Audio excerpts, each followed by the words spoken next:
some of the examples, just want to present some examples here quickly. This was a game that I played with a client in the Caribbean, wherein, and of course, they had this, they played the game and they were able to come up with these ideas, like, for example, Rastafari future world in the year 2050. And a compelling idea from the scenario that they were able to create or generate is, harnessing ocean waves to power coastal communities and future economies in the year 2050, and ocean algae to solve global hunger, and studying oceans and philosophies to inform and drive innovation in this area. And then they were able to come up also with the idea what they would call ocean cities, and their idea of the alternative to the internet, which is the web net, like using waters as a medium platform to for data distribution as an alternative to the internet, and ocean cities as interoperable seaports and airports via the ocean cities, and dolphins, octopus, whales, and more are granted legal personhood in the year 2050. And some of the ideas that we're able to come up with as well is, love of ocean, oceaner philosophies and lifestyles, that in particular.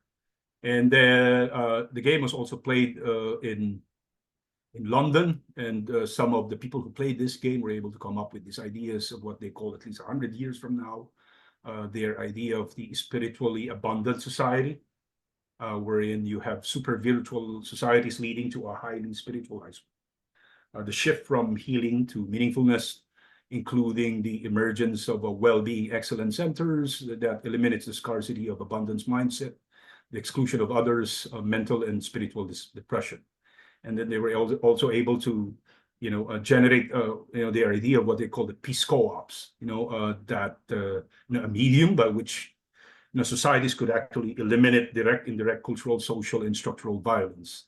And, the policy of what they would call the Spiritual Technology, Equity, and Fair Access Act of 2150, wherein spirituality becomes a human right and a public good. You're going to have some sort of spiritual insurances. It becomes as universal as a public good, and it becomes some sort of a product, a community's. It's a product and services in the process, and in fact, some of I've also played this game with a bunch of chief technology officers in the U.S. and city administrators and mayors, and they started after playing the game. Or I think this is the most important part, is the open space part of the game, wherein they reflect on the ideas they were able to create together and started wondering about the future of public good.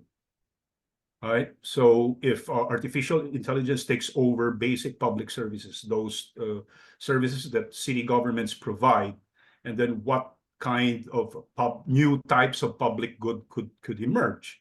And one of the ideas that they had was the creation of a human relations department, right? Like wherein human connection becomes an essential, critical aspect of public services. If many of the public services that we have now in the next, perhaps I would say for the next 30 years, becomes automated and digitized. And the question was really about new types of public good. And of course, some innovation fellows at this is another output of the game, and this is the result of the innovation, the Dreams in Disruption game played by innovation fellows at the High Commission for High Refugees at the UN. One idea that struck me really is the creation of artificial islands in the high seas, right? As an innovation, for environmental or climate refugees or war refugees for the next 30 to 50 years.